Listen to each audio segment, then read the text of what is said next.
What's the mindset like in Scarlet Rebels overall right now? Because obviously, as of the time of recording, we're a little over 2 weeks from the release of your new album, Where the Colours Meet.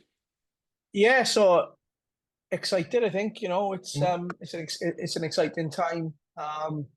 New music has been long overdue, really. I think from us. We're just really excited to get it out there, and people have been loving the singles that we've released so far, or seem to be. So yeah, just exciting, just really kind of excited to get it out there now, and just get the show on the road properly, really. Yeah. Yeah, it is that stage, isn't it? The last little part, say about 2 weeks to the release, where you've been sitting in it for so long, no doubt, and it's almost at the end point where people can hear the full thing. And as you said, there have been several singles released already, and those have had a really, really great response. Each one equally has had a fantastic response. Has that gone some way as to ease your mind as to how you think the full album might be received? Yeah, I guess so. Yeah, I mean, like, I think, like, for me, it's the singles are all, I think there's a lot of, the songs stand on their own individually, but I just think it makes more sense as an album. So, as a whole collective piece of work, I think it works.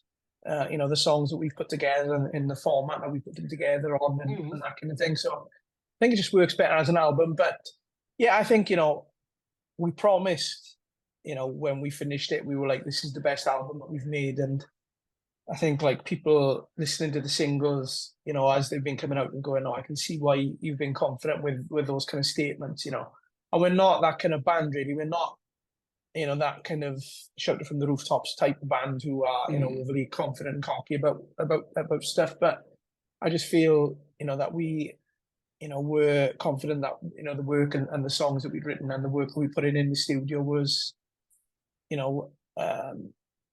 just sort of, yeah, I just think, it's backing up what we've kind of claimed, I guess. So yeah, it does help. It definitely does help. Yeah. But I think there's always a bit of trepidation. We haven't had a lot of reviews of the full album either itself. So, I've seen a few, and the majority have been very positive. So yeah, it's always that, just the calm before the storm, really, at the moment, isn't it? I think just under ramp up and that. So just want to get it here, and crack on with it, really.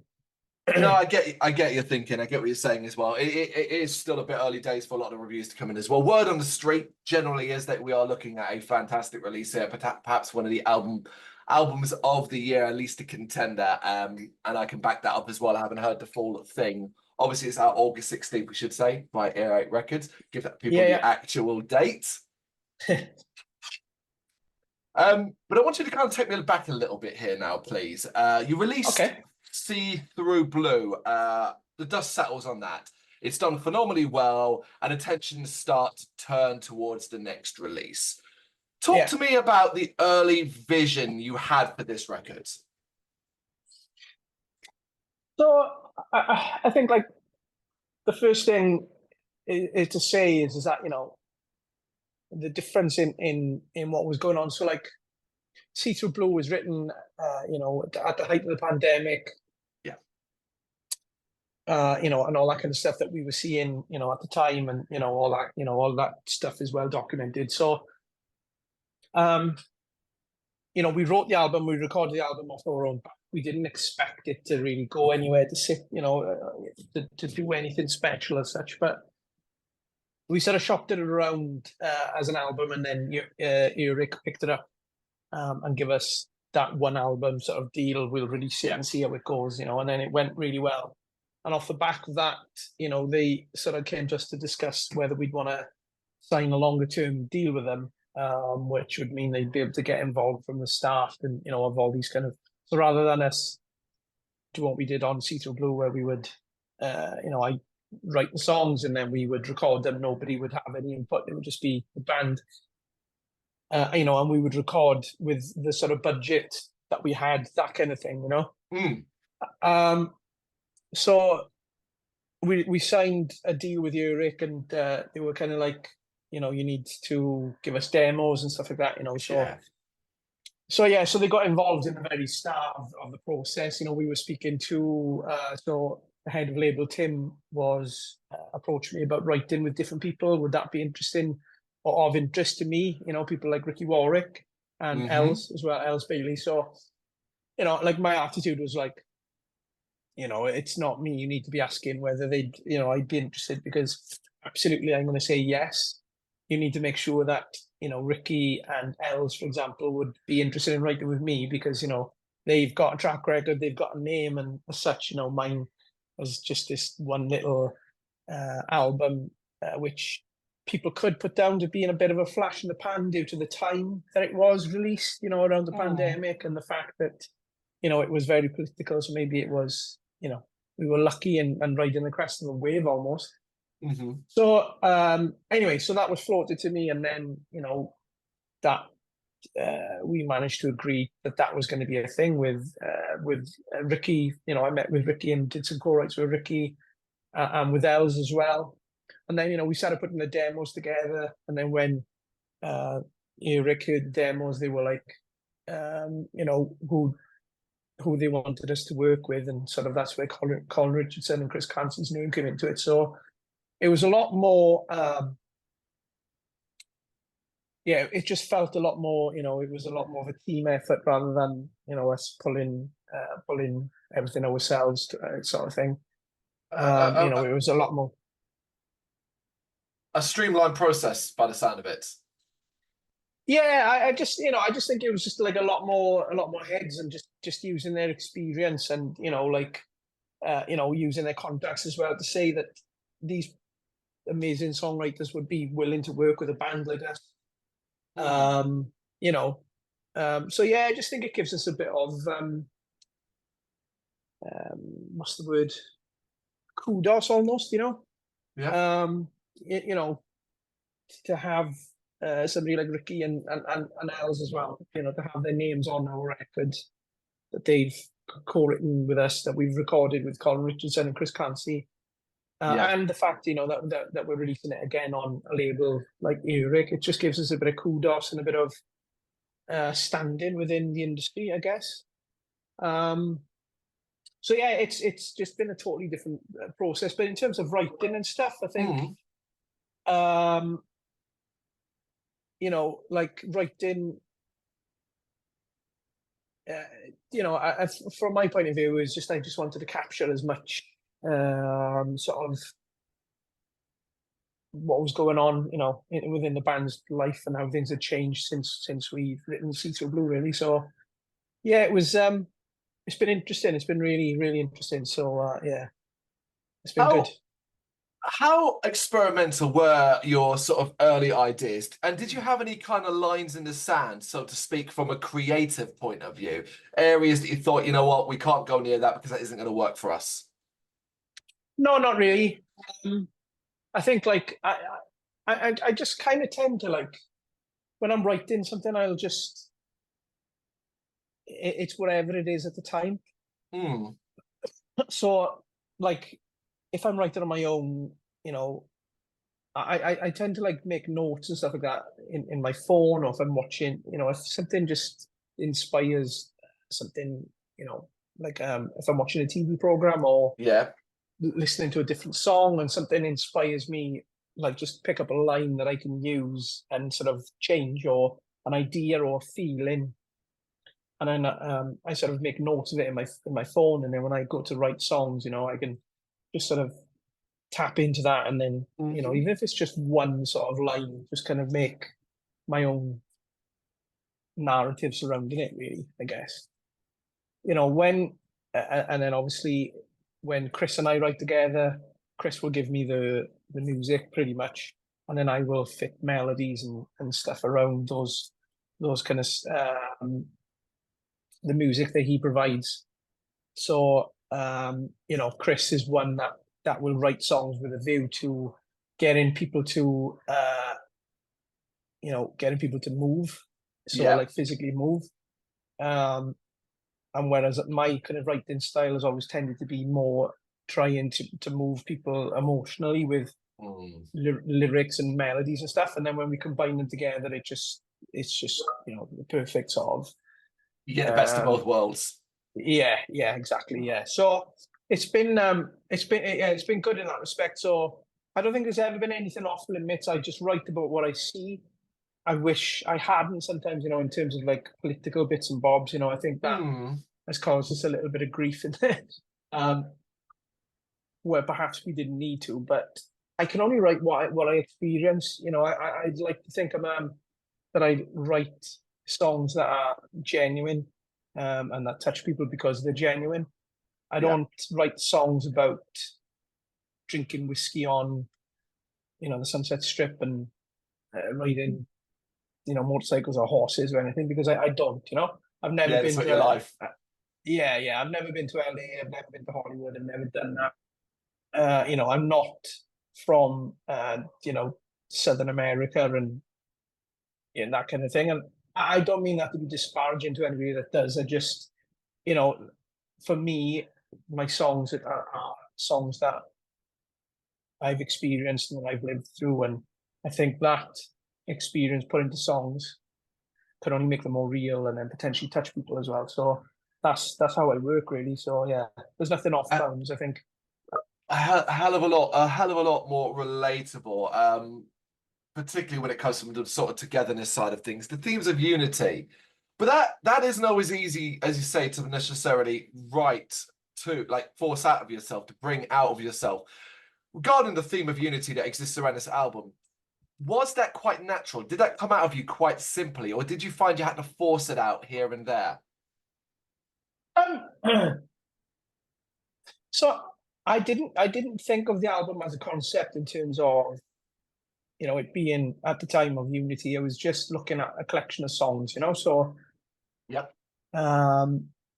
it was sort of like when we kind of thought through the songs when we were recording the album, I was kind of like I wanted to call the album something that wasn't a song title. So I wanted to pick out one of my favorite lyrics from one of the songs and then use that. So it was in the song, it was beautiful. So it was like, the line is where all the different colors meet, and that is what I floated to Earache to use for the album title. Because I think the line comes from the narrative that I trying to paint of colors meeting in a puddle. When you get puddles that have, like, I don't know, some sort of layer of oil or grease or something, and then you can see different colors meeting within. And that was what I was thinking. Vibrancy, yeah. So that was what my mind was. That was the picture in my mind when I wrote that lyric. And I'm kind of, when the songs were being recorded, my lyrics are firmed up. I was kind of like, everything on the album is touching on something, so like you've got mental health issues, you've got, love stories, politics, sort of love ballads or like sort of tragic songs, just everything that touches on life, I guess. And then it made me think then, with the lineup where all the colors meet, is that everything that you speak about in life is all linked to a color of some sort. You can always relate how you feel to a color, or and everything has that sort of. So it just kind of just tied in. And I think when we met with the label, we were kind of like, look, we would like to make it more of a unifying message than a political message. We could have gone down the political message because there are political songs on the album, like Divide and Conquer and How Much Is Enough. But I thought, if we go down that route, then it's just, we're being forced into that sort of thing again. And I was like, I prefer just open it up a little bit. And so it just fit. I just think it fit. I don't think I was looking for it at the time. When I was writing, certainly, I was just writing about how I felt and what I was seeing, and then taking Chris's riffs and stuff, and then doing it that way, and and adding my lyrics and stuff into it. So I think once we were towards the end of the recording, it just sort of fit, I think, and I was like, yeah, it just feels right. And like our first album was called Show Your Colors randomly. Our second album was called See Through Blue, which is related to a color. And then Where the Colors Meet, it's like almost like a trilogy kind of thing as well. So yeah, it just kind of all fit. And we were like, yeah, we just like the idea of it. I like the imagery of, the different colors and stuff. And yeah, it just fit, I think. So that's Simple where it as came that. from. Love it. It's so good. I'm gonna pick your brains about a couple of individual tracks here, if you don't mind. Starting with Streets of Fire. Now, have you unfortunately made your peace with the sad fact that that song is likely now going to be relevant to the point where we and the planet basically wink out of existence? Yeah, I mean that's yeah, it's a Unfortunately, weird going to be one, isn't it? relevant. Yeah, I mean, I was thinking about it last night when I was like the past few weeks we were watching the riots happening in Southport and in Leeds as well, and seeing these communities being lit up in flames because of whatever reason. I'm just like, yeah, man, this is crazy. But yeah, it was that was where my mind was at when I was writing it about Streets of Fire in terms of the global warming and all that kind of thing. Yeah. But yeah, it just seems to be taking on different faces as well at the moment. In terms of everything that's going on in the Middle East and in Ukraine and everything as well. And I don't know. It's hard just to verbalize, scary. right? Yeah, it is. Yeah, I don't know. Part of me thinking, are we even going to get to the point where people are going to get to hear this album properly? Like, it's scary. So, yeah, I don't know. Yeah, it is. I completely understand. It's just the relevancy of considering, you put your head out the window and there's something frustratingly wrong in the world, around the world. It just feels like it's going to stay relevant for a very, very long time. Obviously a fantastic song as well. But of course, we have Divide and Conquer as well. Now, you've talked a little bit about politics in your music here and there. And of course, there's a side to an audience that says keep politics out of rock and metal, which is a nonsense statement in itself. Obviously, you're not a political band, so to speak, but you've done political songs. What do you say to a person who says keep politics out of rock and metal?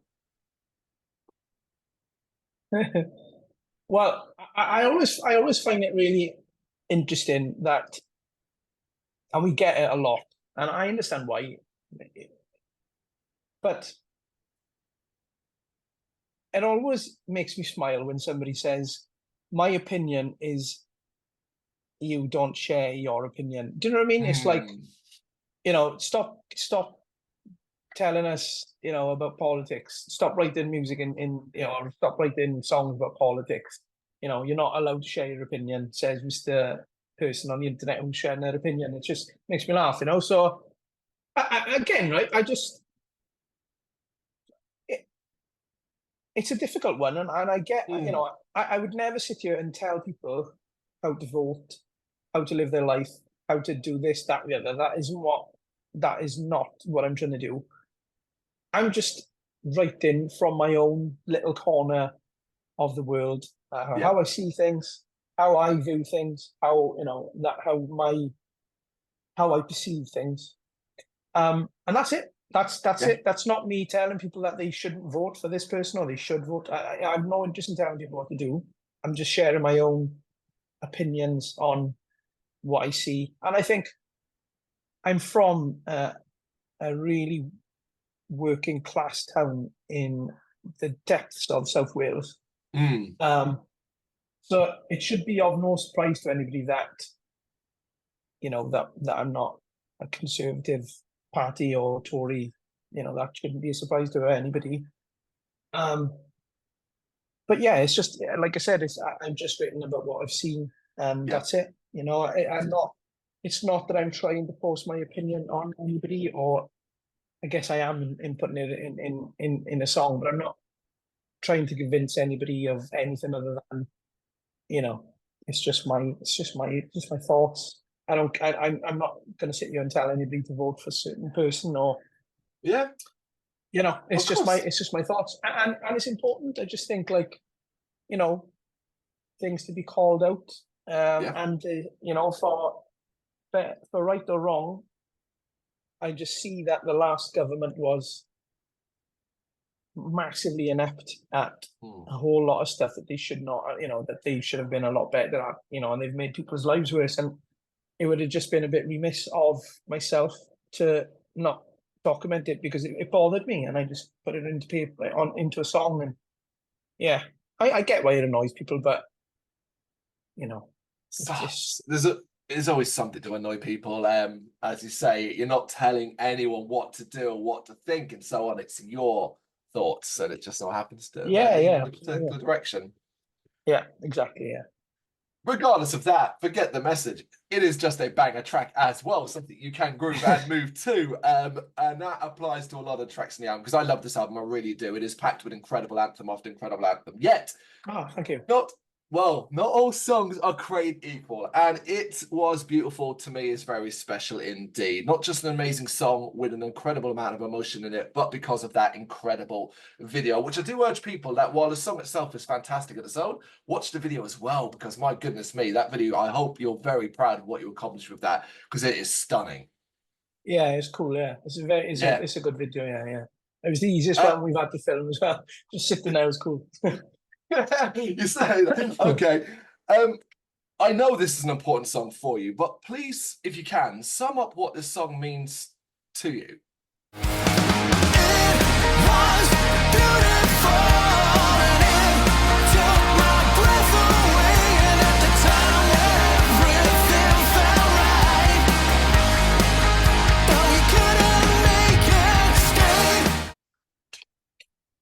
Okay, so the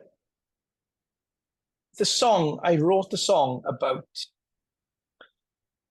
There's a scene. I don't know if you've ever seen the series, The American Office, and there's a scene at the end of that series where one of the characters basically says that to the camera, something along the lines of, "I wish you knew you were in the good times before you left them." And I just think that's just like, it's a small little statement, but it's so powerful. Those times that you live in, that you just, that are like, really important, and life changing or whatever, and you just live through them not realizing that that what is unfolding in front of you is amazing, and that might never happen again, and then once it's gone, that ever or never ending pursuit of trying to find that thing again, and it was just that thought, really, that there's a lot of things that happen and people take things for granted, and then when they're gone, they're gone forever, and then you spend the rest of your life chasing that idea or that feeling or that thing again, and just putting that into song, really. And I think, like, we just that's where it comes from. And I just think, like, lyrically and melodically and everything, we just nailed it from a song point of view, and it just sounds nostalgic. It sounds like it could mean something to people, and then, like I said, we topped it off then with the video, and that just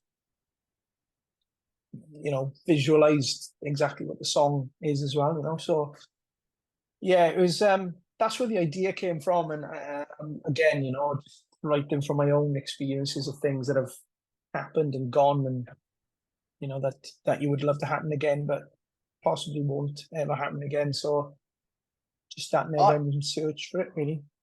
I absolutely, I adore the theme behind it, the lyrical content behind it, because even if perhaps, say, like, I don't consider myself much of a nostalgic person, I try not to be, right? But inevitably, whether I like it or not, I will, just like everybody else, have moments of nostalgia where I look back and think about a memory, a time, and so on. It seems inevitable that even the most ardent anti side of me of that thing does it as well. So to me, it's like it's a track that is relatable to just about everybody. Yeah, yeah, I think so, and that's the thing, that's you know, that's legitimately where, you know, what I was trying to do really was just to make something that relates to people. And again, I think that's been the, you know, the message from the get-go with the writing of the album, is to write songs that resonate with me, which then would hopefully resonate with other people, because they are the most, you know, because that it just sort of you know, if it resonates. Sorry, my phone is about to die, so I'll just put it on charge. Yeah, no worries. Yeah, so yeah, just and that's the thing. I just think that's why, you know, writing from a place that myself can relate to, it's going to relate to, you know, the listener more, hopefully, you know. So yeah, I think that's what it is, and I think, you know, there's a lot of stuff that's happened, you know, since we've finished the last album, and you know, even that campaign, you know, that was a really pivotal moment in not just in our careers but in my life as well, you know, and all the years and years worth of work that we put in, and then that happening with See Through Blue charting and stuff. Yeah. Just yeah, you know, so it's just like periods of time of that, you know, and you just think like, what if that never happens again? And you just put it into a song, and then, like you said, there's a lot of people that have been like, you know, that have kind of commented the same, you know, that it sounds nostalgic, and, you know, it makes them think or feel or whatever. And that's what you want is a song like that. That's all you can ask for, you know. So yeah, people, if it's making people think and feel, you can't ask for any more. Speaking of though, then what would success for Where the Colours Meet look like for you? So obviously I think as a band we would love for it to, you know, to match the success of See Through Blue, because I think, like I said earlier, you know, there might be people out there who would be like, yeah, you've sold X amount of copies of the first of See Through Blue, you know, it could be classed as a flash in the pan almost. But if you were to do it again, again, you know, you're building that sort of weight of kudos behind you, and that track record of being, you know, a band that has had a few, you know, charting successes. So I think that's important, and I think like people, for whatever reason, seem to downplay it at times. I've seen, you know, other bands say things like, "Oh, it's not important," and stuff anymore, and I disagree with it. I think it is important. You know, that's why, you know, Taylor Swift released, you know, a new variant of her album when she was on the verge of losing her #1 spot to Bon Jovi, for example. You know, yeah, it is important. You know, and for us, it's important because, you know, we want to have. So that would be important. But on top of that, I think it, you know, if we're speaking about it in 10 years, or people are referencing it in 10 years as an album, as a go-to album, as one of their, you know, favorite records, then that is success as well, I think, you know. So it's a bit of both, really. Obviously, the commercial success is something that we need to have, because it also enables us to have the opportunity to do another album. Of course. You know, which is important as a band. We want to keep, you know, producing and making records. But also, you know, I think it is the one album that, you know, that I've been a part of, that I've made, where I can say there was nothing left. You know, it was at the time, and even now after, I don't know, 6 or 7 months of listening back to it, you know, I can say that there is nothing that I would change on it. You know, we just captured the moment perfectly, and I think, you know, it's a culmination of everything that we've worked towards, and we've set ourselves a really, really high bar, I think, to try and top. Yeah, it's just a really good record, and I know it's mine, so it's not something I should be saying, but I believe, you know, that we've produced something, you know, special, really. So I'm really excited to share it with people. That is a quality way to end this interview. I absolutely love that, because of course, naturally, it's expected, be humble, right? It's your own record. You don't get to praise it, but I love it when you do actually feel that strongly about the record. You're right. Even from an outside perspective, it is a fantastic record. It deserves all the praise and shouting from the roof. August 16th via Earache Records, where the colours meet. Wayne, thank you so much for taking the time to do this. I really appreciate it. No, thank you, mate. I really appreciate it. I've enjoyed it. Thank you. Thank you very much for watching. If you'd like to see more content like this, please consider hitting the subscribe button. It is gratefully appreciated. You can find us over at gbhbl.com, our full website, where reviews, news and so much more goes up daily. We're also on all social media platforms: Facebook, Instagram, Twitter, Threads, at GBHBL. Just search for GBHBL and you will find us out there. We also have merchandise on sale. You can access the shop via the website.